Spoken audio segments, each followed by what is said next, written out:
વર્ષો વ્યતીત થઈ ગયા, હવે ભાગવતનું આજના 21મી સદીમાં શું, હવે આટલા સમય વ્યતીત થઈ ગયા, હવે ગીતાજી જરૂરિયાત, આટલો સમય વ્યતીત થયો, દુનિયા બદલાઈ, પણ શું ક્રોધ જતો રહ્યો, લોભ જતો રહ્યો, ઈર્ષા જતી રહી, દ્વેષ જતો રહ્યો, કરતા વધ્યું હોય એવું નથી લાગતું? જો આપણને લાગે કે જેટલી સ્કૂલો વધશે એટલું સુખ વધશે, જેટલી હોસ્પિટલો વધે એટલું સમાજમાં સુખ વધશે, જેટલી બેંકો વધે એટલું વધશે. 100 વર્ષ પહેલા આજે જેટલી સ્કૂલો છે એટલી નહોતી, 100 વર્ષ પહેલા આજે જેટલી બેંકો છે એટલી નહોતી, 100 વર્ષ પહેલા આજે જેટલી કોર્ટ છે એટલી નહોતી, 100 વર્ષ પહેલા આજે જેટલી હોસ્પિટલો છે એટલી નહોતી. આપણા દાદાના ચહેરા પર જે શાંતિ અને સંતોષ દેખાતો એ આજે આપણા ચહેરા પર છે. ક્યાંક એવું નથી લાગતું કે આજના વ્યક્તિને આ શાસ્ત્રોની વધારે આવશ્યકતા છે? ક્યાંક મારા માટે જ બેસી છે. શ્રીનાથજી બાબા એ પ્રત્યેક જીવને ઉચ્ચાર કરીને પોતાના શરણમાં બોલાવે છે. અને જીવ શરણમાં આવે ને ત્યારે જીવના હૃદયને પોતાની મુઠ્ઠીમાં બંધ કરી લે અને મુઠ્ઠી કમર પર રાખી બહાર કાઢે, એટલે કે માયાને અંગૂઠો બતાવે છે કે આ જીવ મારો થઈ ગયો, હવે તારા કામનો રહ્યો. આ ભાવ શ્રીનાથજીના સ્વરૂપનો છે ને. ઉક્ષિપ્ત હસ્તા પુરુષો ભક્તા, ઊંચો હાથ કરીને બોલાવે છે. તો આ સાક્ષાત શ્રીનાથજી બાબા, તો આ સાક્ષાત શ્રીનાથજી બાબા શબ્દનું રૂપ ધારણ કરી તમારા કર્ણના માધ્યમથી તમારા હૃદયમાં પ્રવેશ. એટલે હું તો કથા શરૂ થતી હોય ને ત્યારે પહેલા જ દિવસે કહી દઉં કે આજે જ બધા પોતપોતાની સેલ્ફી પાડી લેજો, કારણ કે 7મા દિવસે આજ ચહેરો જુદો હશે, આજ આંખો જુદી હશે, આજ હૃદયના ભાવો કંઈક જુદા હશે. તમે જ અનુભવ કરશો કે આ પોથીમાં બિરાજતા ભગવાન પોથીમાંથી નીકળી કર્ણના માધ્યમથી મારા હૃદયમાં આવીને બિરાજી ગયા છે. આ જ યાત્રા છે 7 દિવસની. પ્રભુ આજે નીકળ્યા તમારા સુધી આવવા માટે અને શબ્દનું રૂપ ધારણ કરી. તો ભગવાનના અનેક અવતારો છે, અનેક અવતાર. જેવા અસુર એવો અવતાર. હિરણ્યકશિપુને મારવો છે તો ભગવાન નરસિંહ બની ગયા. હિરણ્યાક્ષને મારવો છે તો ભગવાન વરાહ બની જાય છે. બલિ પર કૃપા કરવી છે તો વામનમાંથી વિરાટ બની જાય છે. જે અસુર એવા અવતાર. તો કે ભગવાનને વાંગમય અવતાર કેમ લેવો પડ્યો? આટલા અવતારો તો છે. તો કે અહીંયા અસુર શબ્દમય છે. કોણ અસુર છે? તો કે પરીક્ષિતને લાગેલો શ્રાપ એ શબ્દમય છે. 7મા દિવસે મૃત્યુ, અને એ શબ્દ શ્રાપ રૂપ અસુરને મારવા માટે ભગવાન ભાગવત રૂપી વાંગમય અવતાર. અને અસુર વાંગમય છે તો અવતાર પણ વાંગમય.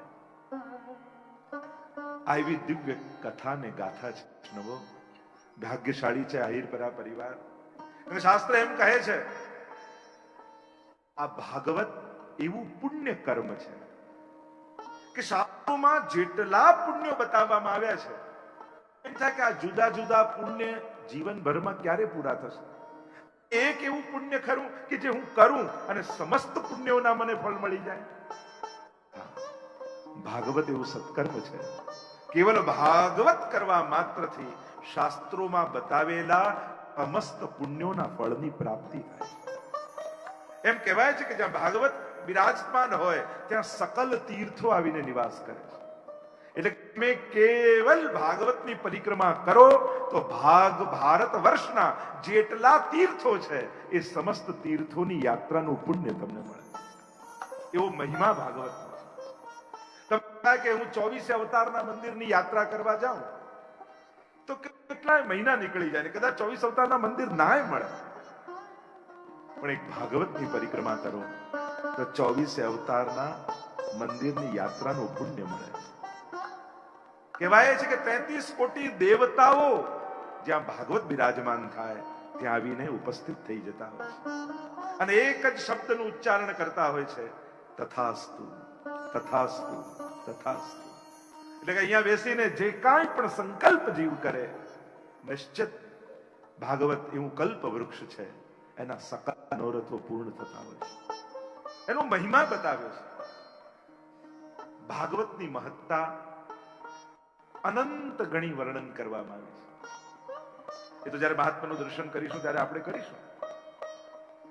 શ્રીમદ ભાગવત એના 5 ફળ બતાવવામાં આવ્યા. સૌથી પહેલા આપણને થાય કે આપણે ભાગવત રાખ્યું તો છે, અને એક વાત ચોક્કસ છે, ભાગવત નું મુક્તિ એ તો બાય પ્રોડક્ટ છે.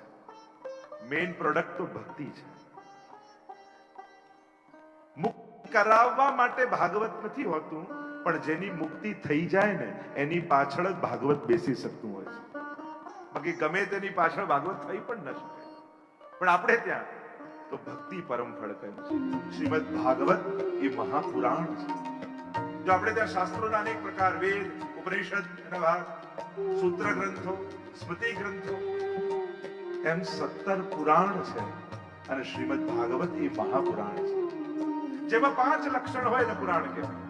સર્ગશ્ચ પ્રતિસર્ગશ્ચ વંશો મનવંતરાણી ચ વંશાનું ચરિતમ ચેતી પુરાણમ પંચલક્ષણમ. પુરાણ કહેવાય કોને? પુરા ભવમ ઇતિ પુરાણમ, જે પહેલા થઈ ગયું, યથા પુરા નવમ ઇતિ પુરાણ, જે સદા નવું છે એ પુરાણ છે. શાસ્ત્રો ક્યારે જૂના નથી થતા. તો 5 લક્ષણ એ પુરાણ અને 10 લક્ષણ એ મહાપુરાણ. શ્રીમદ ભાગવત એ મહાપુરાણ છે. અત્ર સર્ગો વિસર્ગશ્ચ સ્થાનમ પોષણમૂતય મનવંતરેશાનું. ભાગવતનો એક અર્થ ભક્તો પણ થાય. અનેક અર્થો ભાગવતના કર્યા છે. આ મહાપુરાણ છે. દશવિધ લીલાઓ આમાં બિરાજમાન છે. એવો એક ક્રમ બતાવવામાં આવે છે કે જ્યારે ભાગવતની કથા પ્રારંભ થાય એનાથી પૂર્વ પદ્મ પુરાણાંતર્ગત 6 અધ્યાયમાં મહાત્મ્યની કથા કહેવામાં આવે. મહાત્મ્ય એટલા માટે કે જેથી આ ભાગવત છે શું, એનું મહાત્મ્ય શું છે, એની મહત્તા શું છે એનો ખ્યાલ આવે. કારણ કે જ્યાં સુધી મહત્તાનો ખ્યાલ નથી હોતો ને ત્યાં સુધી વિવેક અને વ્યવહારમાં આપણે એની જોડે શ્રેષ્ઠ રીતે વર્તી નથી શકતા. એનું મહાત્મ્ય ખ્યાલ આવે. જેમ કોઈ ટ્રેનમાં જતું હોય અને ટ્રેનમાં જતા હતા ને એટલામાં કોઈ વ્યક્તિ ટ્રેનમાં ચડ્યો ને તમને એમ થાય કે અમે 3 તો બેઠા છીએ, આ ચોથો બેસી ન જાય, એટલે વધારે પહોળા પગ કરી અને સીટ રોકીને આપણે બેસી જઈએ. આ બેસે નહીં.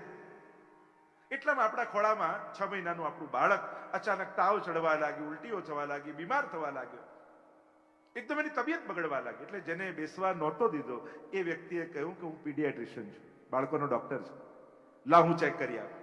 તુરંત એને બાળકને તપાસ્યું, એક ગોળી પોતાના બેગમાંથી કાઢીને આપી કે આને ખવડાવજો, હમણાં 2 કલાકમાં તાવ ઉતરી જશે. અને તમને ખબર પડી આ ડોક્ટર છે, આ તુરંત ખસી જાઓ, આવો બેસો બેસો બેસો.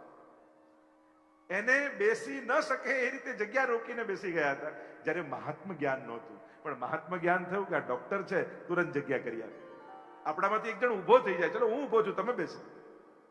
વિવેક ક્યારે આવ્યો? જ્યારે મહાત્મ જ્ઞાન થયું. એમ પોથી રૂપે દેખાતો આ ગ્રંથ એમ લાગે જેમ બીજા પુસ્તકો છે એમાં બીજું એક પુસ્તક છે.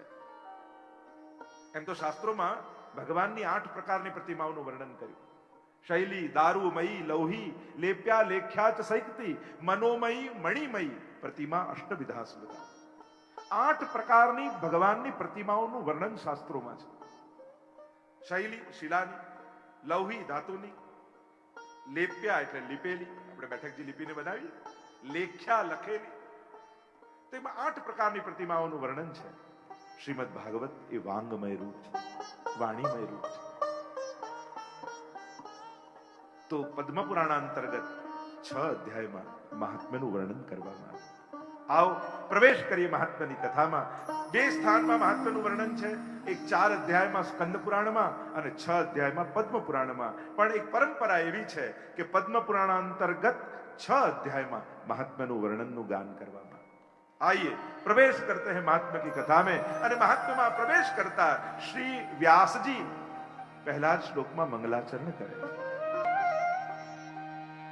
6 અધ્યાય એટલા માટે કે આ ભગવાનની કથા છે। ભગવાન કોને કહેવાય? ધન જેની પાસે હોય એને ધનવાન કહેવાય, યશ જેની પાસે હોય યશવાન કહેવાય, એમ ભગ જેની પાસે હોય એને ભગવાન કહેવાય। તો ભગ કોને કહેવાય? તો કે ऐश्वर्य, वीर्य, यश, श्री, ज्ञान અને વૈરાગ્ય આ ષટગુણને ભગ કહેવાય। અને આ ભગને જે ધારણ કરે એને ભગવાન કહેવાય। આ 6 ગુણ પરમાત્મામાં છે। અને ઘણીવાર આપણે સાંભળતા પણ હોઈએ ઐશ્વર્ય, ઐશ્વર્ય એટલે શું? ઈશ શાસને મતે. ઈશ્વર થાય શાસન, અને ઈશ પરથી બને ઐશ્વર્ય.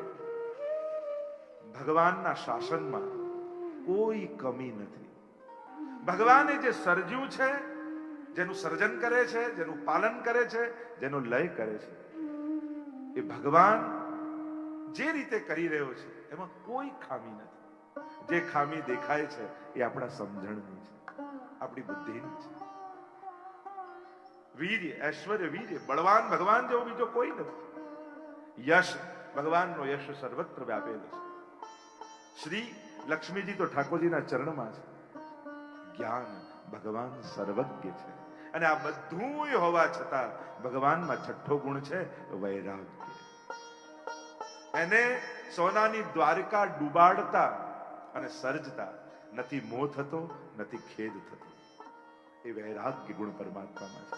તો આ 6 ગુણ વાળા ભગવાન એટલે 6 અધ્યાયની મહાત્મ્યની કથા. પહેલા શ્લોકમાં મંગલાચરણ કર્યું, અને મંગલાચરણ કરતા વ્યાસજી બોલ્યા, देखो व्यास जी प्रथम श्लोक में मंगलाचरण करते हैं. मंगल आचरण वही मंगलाचरण. देखो मंगल उच्चारण, मंगल विचार, मंगल आचरण, આ બધા મંગલાચરણના અનેક પ્રકાર છે. દિવસમાં નક્કી કરો. એમ તો મહાપ્રભુજી આજ્ઞા કરે છે કે વદદ ભીરેવ સતતમ, સતત ભગવત નામ દેવ. પણ નથી લઈ શકતા તો એટલું તો નક્કી કરાય ને કે દિવસમાં પહેલો શબ્દ બોલીશ એ જય શ્રી કૃષ્ણ બોલીશ, અથવા શ્રી કૃષ્ણ બોલીશ. ભગવાનના નામથી બોલવાની શરૂઆત કરીશ. આપણે ત્યાં એમ કહેવાય કે બધું ધરીને ઠાકોરજીને લેવું.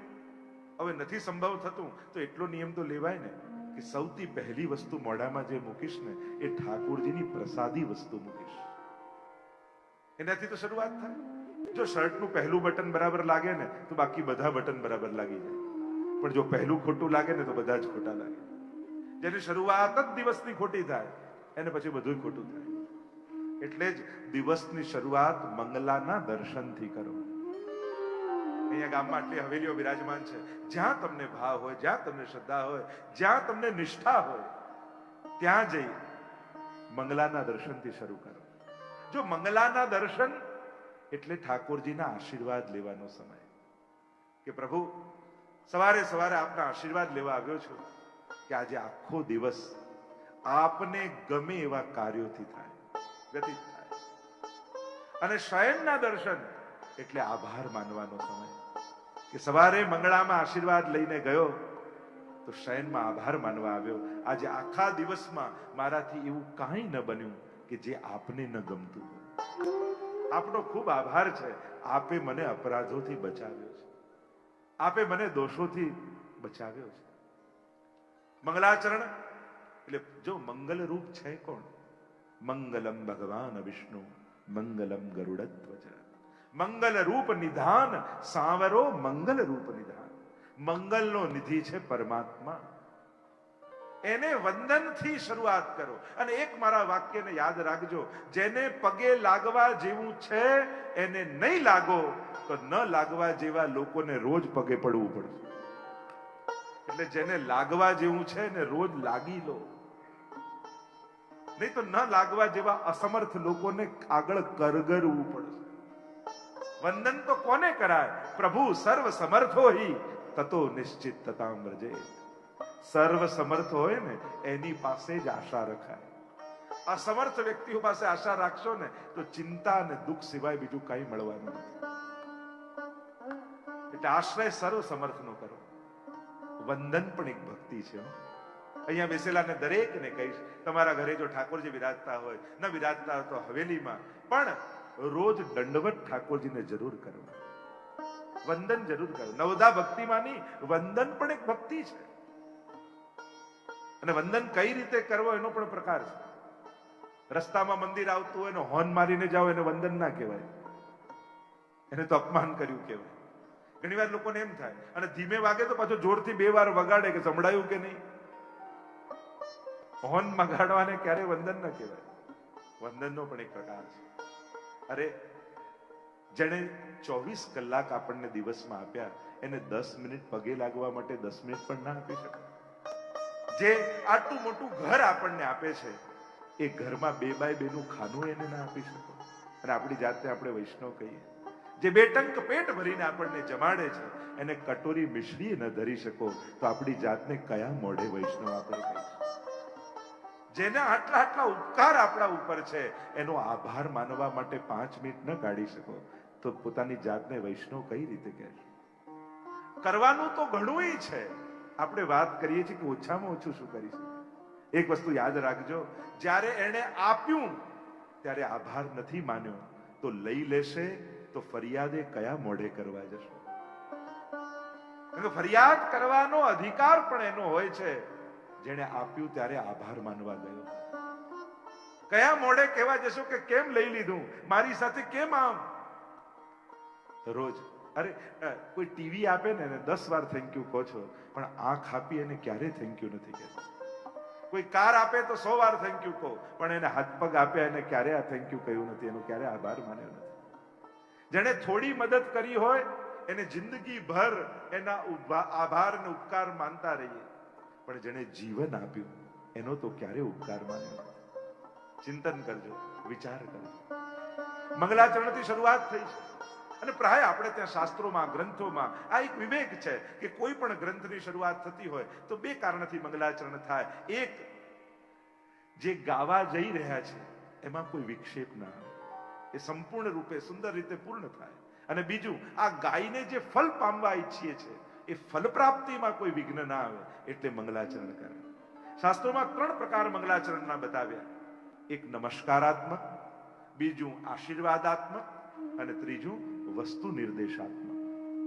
ઘણા મંગલાચરણ એવા હોય શાસ્ત્રોમાં જેમાં પ્રભુને વંદન કર્યા હોય, નમસ્કાર કર્યા હોય. ઘણા મંગલાચરણ એવા હોય કે જેમાં આશીર્વાદની આકાંક્ષા રાખી હોય, અને ઘણા મંગલાચરણ એવા હોય કે જેમાં એ ગ્રંથનો જે હાર્દ હોય એનો વસ્તુ નિર્દેશ કર્યો.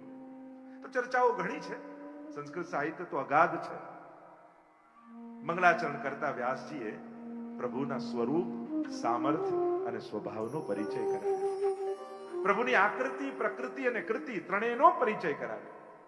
તમે જેની ગાથા સાંભળવા જઈ રહ્યા છો એ પ્રભુ છે કોણ, એનું સ્વરૂપ કેવું છે,